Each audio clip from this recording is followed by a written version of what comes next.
Hi, in front of me I have AMAZFIT Neo, and I'm gonna show you how to force the restart on this device. So basically, if your device is frozen and unresponsive, you can try to force the restart on it, and hopefully it will fix your problems. To force the restart on this device, simply press and hold the select button and up button together.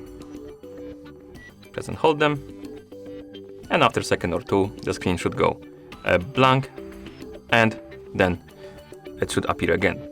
Basically, that's the whole resetting process. It takes about a second or two.